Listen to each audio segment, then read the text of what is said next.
Hi everyone, welcome to my channel. तो ये एक रिक्वेस्टेड वीडियो है। इस वीडियो में मैं ब्लाउज़ को क्रिएट करूँगी। तो मैंने इस तरह से जॉर्जेट फैब्रिक लिया है और ये कुछ इस तरह से लेस ली है। तो सबसे पहले अब हम यहाँ पर लाइनिंग के ऊपर मार्क करेंगे। तो मैंने इस तरह से कॉटन फैब्रिक ले लिया है और उसकी लंबाई मैंने 15 इंच रखी है। मुझे सिर्फ 13 इंच का ब्लाउज़ रेडी करना है, लेकिन मैंने यहाँ पर एक्स्ट्रा लिया है। तो सबसे पहले हम फ्रंट पार्ट पर मार्किंग करेंगे। तो यहाँ पर मैंने फ्रंट साइड की लाइनिंग को ले लिया है। अब यहाँ पर हम मार्किंग करेंगे सिर्फ फ्रंट साइड के लिए। तो सबसे पहले आपको क्या करना है, जब भी आप यहाँ पर मार्किंग करो तो यहाँ पर हाफ इंच हमें एक्स्ट्रा छोड़ देना है फैब्रिक को। तो इस तरह से लाइन ड्रॉ कर लेनी है। उसके बाद इसी लाइन से हमें जो भी मेजरमेंट आएगा उसे मार्क करना है। तो अब मैं यहाँ पर शोल्डर की मार्किंग करूँगी। यहाँ पर शोल्डर में 5.5 इंच पर लूँगी। आपको जितना डीप रखना है उतना कम शोल्डर लेना है। उसके बाद ये आर्म होल लूँगी 6.5 इंच, 6.5 इंच। उसके बाद आपको जितना भी यहाँ पर ब्लाउज़ की लंबाई चाहिए उस पर मार्किंग कर लेना है। तो मुझे 13 इंच का ब्लाउज़ चाहिए तो मैं 13 इंच पर मार्क कर लूँगी। उसके बाद यहाँ पर लाइन ड्रॉ कर लूँगी। उसके बाद यहाँ पर आर्म होल में भी लाइन ड्रॉ कर लेना है। अब यहाँ पर मैं नेक की मार्किंग करूँगी। तो यहाँ पर नेक की विड्थ लूँगी मैं 2.5 इंच। यहाँ पर सिर्फ मैं 2.5 इंच लूँगी। उसके बाद यहाँ पर मैं उसकी डीपनेस लूँगी 9 इंच। आप यहाँ पर अपने अकॉर्डिंग यहाँ पर डीपनेस रख सकते हो। उसके बाद हमें यहाँ पर लाइन ड्रॉ कर लेना है इस तरह से। तो इस तरह से नेक की मार्किंग करने के बाद हमें यहाँ पर आर्म होल को मार्क करना है। तो हमें यहाँ पर कोने पर 1 इंच का मार्क कर लेना है। उसके बाद हमें इस तरह से मार्क करना है। उसके बाद हमें यहाँ पर आर्म होल को ड्रॉ कर लेना है।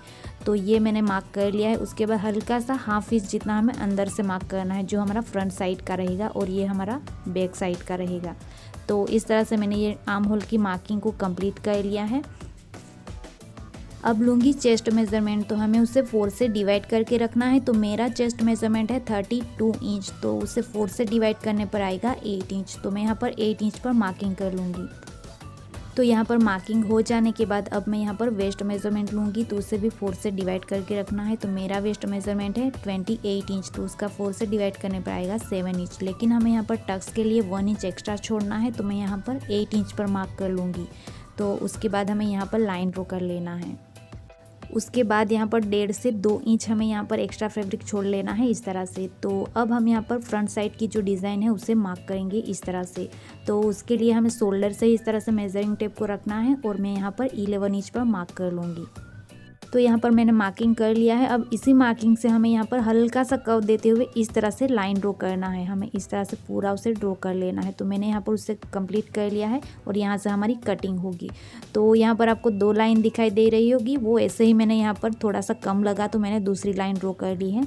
कटिंग हमारी नीचे वाली लाइन से होगी यहाँ से। तो अब मैंने यहाँ पर जो बैक वाले पार्ट के लिए आर्म होल को ड्रॉ किया था उसे मैं पहले कट कर लूँगी इस तरह से। अब इसी कपड़े को रखते हुए बैक साइड को कट कर लूँगी पूरा। उसके बाद ये मैं नेक और नीचे की डिज़ाइन को कट करूँगी। तो यहाँ पर मैंने बैक साइड को कट कर लिया है। अब यहाँ पर नेक और ये आर्म होल को कट कर लेना है। तो यहाँ पर मैंने फ्रंट साइड की नेक को कट कर लिया है। अब यहाँ पर हम बैक साइड की नेक को मार्क करेंगे। तो मैं यहाँ पर उसकी विड्थ लूँगी 2.5 इंच और उसकी डीपनेस यहाँ पर 10 इंच लूँगी। तो आप यहाँ पर अपने अकॉर्डिंग यहाँ पर डीपनेस को बढ़ा सकते हो। यहाँ पर मैं 10 इंच पर मार्क कर लूँगी। उसके बाद यहाँ पर इस तरह से लाइन ड्रॉ कर लेना है। तो यहाँ पर मेरी ये मार्किंग कंप्लीट हो चुकी है। तो अब मैं उसे कट कर लूँगी। तो यहाँ पर मैंने फ्रंट और बैक की लाइनिंग को कंप्लीट कर लिया है। तो अब मैं यहाँ पर क्या करूँगी, लाइनिंग को रखते हुए दूसरी लाइनिंग को कट कर लूँगी। तो यहाँ पर मैं पेड़ अटैच नहीं करूँगी, फिर भी यहाँ पर 2 लाइनिंग को अटैच करूँगी, क्योंकि जो मैंने मेन फैब्रिक लिया है वो बहुत ज़्यादा पतला है। तो एक लाइनिंग अटैच करने पर भी वो बहुत ज़्यादा ट्रांसपेरेंट रहता है। तो इसलिए यहाँ पर मैं 2 लाइनिंग का यूज़ करूँगी। अब मैंने यहाँ पर ये दूसरी लाइनिंग को ले लिया है। उसके बाद जो पहले लाइनिंग को कट किया था उसे इसके ऊपर रख लेना है।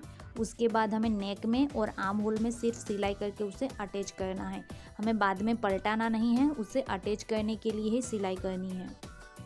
तो यहाँ पर मैंने सिलाई करके यहाँ पर दूसरी लाइनिंग को अटैच कर लिया है। अब जो ये एक्स्ट्रा कपड़ा है उसे कट कर लेना है। यहाँ से पूरा ही मैंने उसे स्टिच कर लिया है। उसके बाद उसे पलटाना नहीं है, हमें इस तरह से सिर्फ अटैच करना है।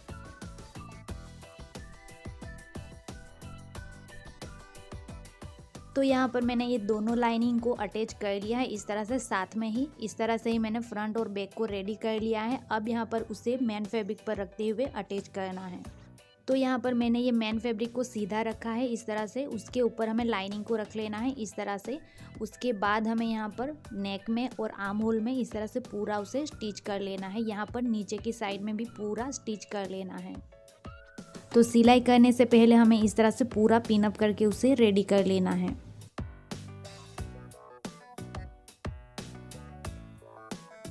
तो यहाँ पर मैंने इस सिलाई को कंप्लीट कर लिया है। ये जो एक्स्ट्रा पार्ट है उसे कट कर लेना है पूरा, नीचे भी इस तरह से मैंने सिलाई कंप्लीट कर ली है।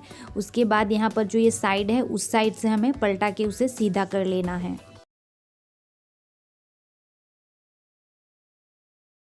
तो यहाँ पर मैंने फ्रंट और बैक के दोनों पार्ट को इस तरह से कट कर लिया है। उसके बाद ये जो साइड है इस साइड से उसे पलटा के सीधा कर लेना है। तो यहाँ पर मैंने ये सीधा कर लिया है। अब यहाँ पर अच्छी फिनिशिंग के लिए उसे प्रेस कर लेना है। तो यहाँ पर आप देख रहे हो मैंने उसे प्रेस करके अच्छे से कंप्लीट कर लिया है। अब हम यहाँ पर टक्स देंगे।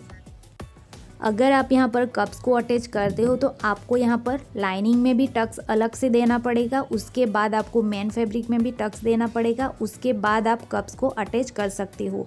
तो मैं यहाँ पर कप्स को अटैच नहीं कर रही हूँ, इसलिए मैंने लाइनिंग को और मेन फैब्रिक को साथ में ही स्टिच कर लिया है। उसके बाद मैं यहाँ पर साथ में ही टक्स दे दूँगी। तो अब मैं यहाँ पर टक्स के लिए मार्किंग करूँगी। तो टक्स की मार्किंग के लिए हमें इस तरह से कपड़े को उल्टा फोल्ड कर लेना है। उसके बाद आपको यहाँ से जो हमारी फोल्डेड साइड से उस साइड से हमें 3.5 इंच पर मार्क कर लेना है इस तरह से। उसके बाद हमें यहाँ से 4 इंच पर मार्क कर लेना है। उसके बाद हमें इस तरह से लाइन ड्रॉ कर लेनी है 1 इंच का गैप छोड़ते हुए। इसी तरह से हमें दूसरी साइड में भी मार्क कर लेना है। तो यहाँ पर आप देख रहे हो ये फ्रंट साइड है। तो यहाँ पर हमने थोड़ा सा डिज़ाइन किया था, तो यहाँ पर भी हमें सेम तरीके से ही टक्स लगाना है। यहाँ पर हमें 3.5 इंच पर मार्क कर लेना है फोल्डेड साइड से। उसके बाद इसी तरह से यहाँ पर मार्किंग कर लेनी है। तो अब मैं यहाँ पर टक्स में सिलाई को कंप्लीट कर लूँगी।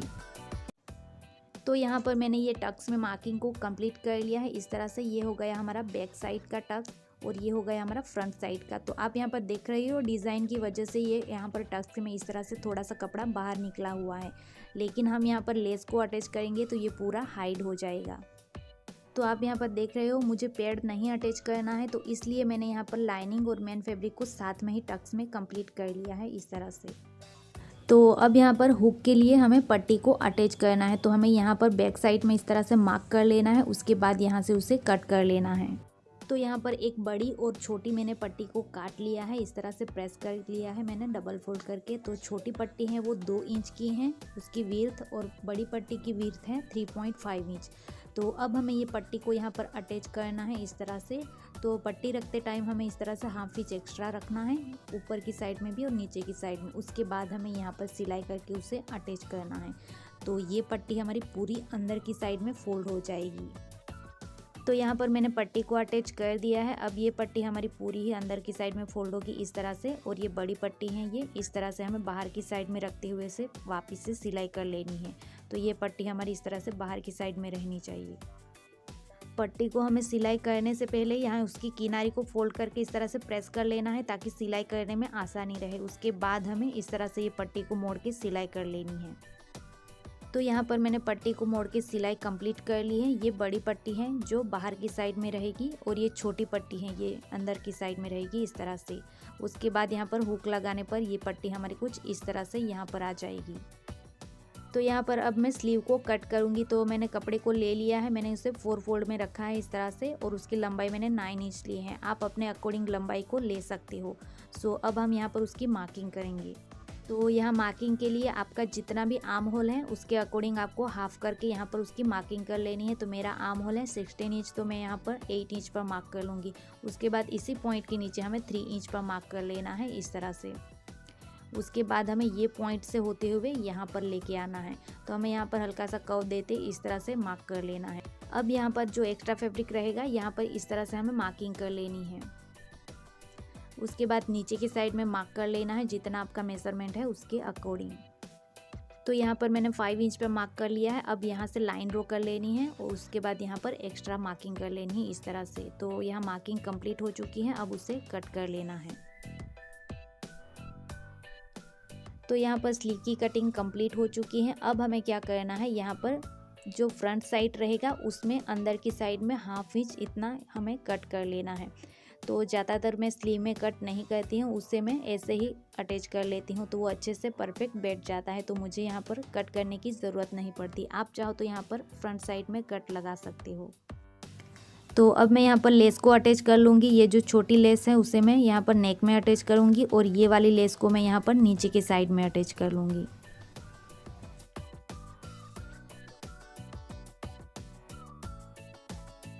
तो यहाँ पर मैंने लेस को अटैच कर लिया है। ये फ्रंट साइड है और ये बैक साइड है। बैक साइड में मैंने लेस को कुछ इस तरह से अटैच किया है, जहाँ पर हुक आएगा वहाँ पर इस तरह से मैंने लेस को अटैच कर लिया है।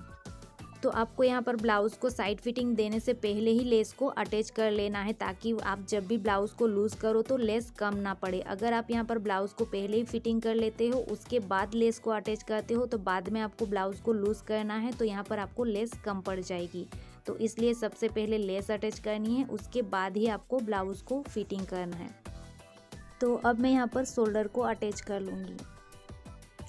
सो यहाँ पर मैंने शोल्डर को अटैच कर लिया है। अब यहाँ पर आप चाहो तो स्लीव को अटैच कर सकते हो। यहाँ पर मैं स्लीव को अटैच नहीं करूँगी, यहाँ पर ब्लाउज़ को मैं स्लीवलेस रखूँगी। तो यहाँ पर सिर्फ मैं लेस को अटैच कर लूँगी। तो अब मैंने यहाँ पर स्लीव की किनारी पर इस तरह से लेस को अटैच कर लिया है। अब यहाँ पर मैं साइड फिटिंग कर लूँगी और ये ब्लाउज़ हमारा रेडी हो जाएगा। तो ये है ब्लाउज़ का कंप्लीट लुक। ये हो गया फ्रंट साइड और ये बैक साइड। सो ये वीडियो आपको थोड़ी सी भी हेल्पफुल लगी हो तो प्लीज़ वीडियो को लाइक कर दीजिएगा, और चैनल पर नए हैं और ऐसी ही डिज़ाइन की वीडियो देखने के लिए मेरे चैनल को सब्सक्राइब कर लीजिएगा। So thank you for watching.